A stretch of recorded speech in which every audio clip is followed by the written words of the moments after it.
Hello everybody, and welcome to another Open Tutorial video tutorial brought to you by OpenTutorial.com. In this tutorial we'll be creating a fire text effect using Photoshop.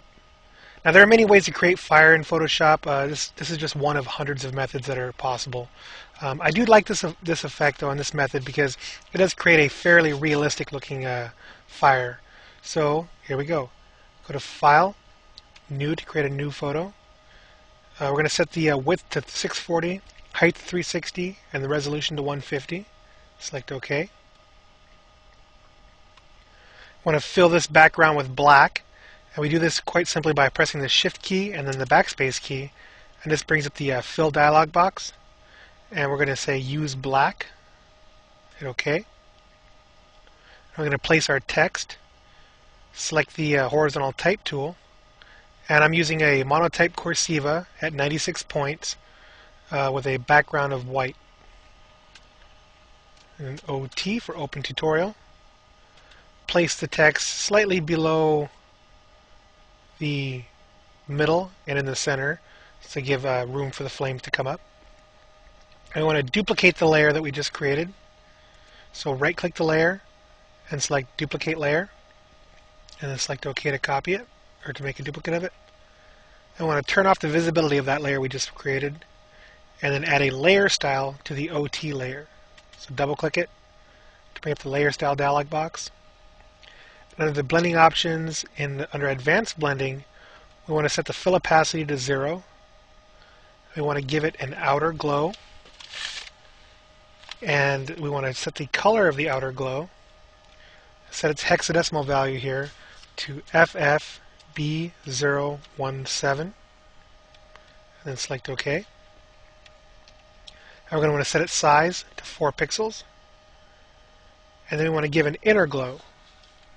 I'm going to set that inner glow's opacity to 100% and give it a color of hexadecimal FF9C00, and select OK. We're going to set its size to 11 pixels, and then select OK. Now we go ahead and turn on our copy layer, double click it to bring up its layer style dialog box, and we're going to apply a very similar effect. We're going to turn down its fill opacity to 0, add an outer glow to it, set its opacity to 100%, no I'm sorry, leave that at 75. Change its color to FF4E00.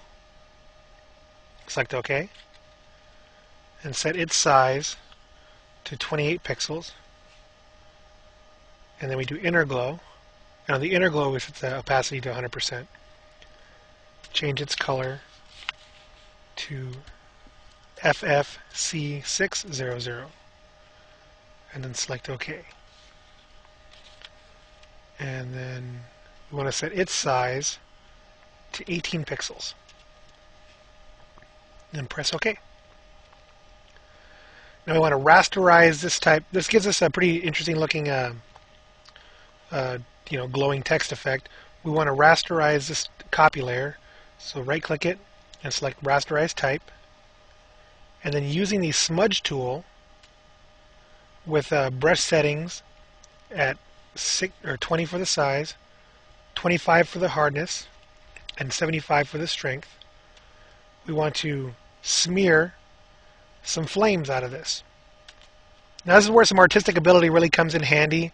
I'm not much of an artist myself, so I have a difficult time making these things look, great, but it can be done to look quite nice. Just play around with it, have some fun. Just make swirling effects and whatnot.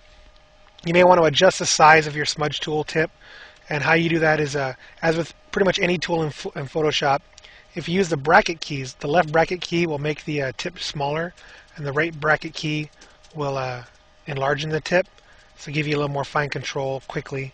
It's a nice tip to know with Photoshop. I'm just going to make some wild, crazy stuff here, so that we can just kind of get an idea of the gist of the effect.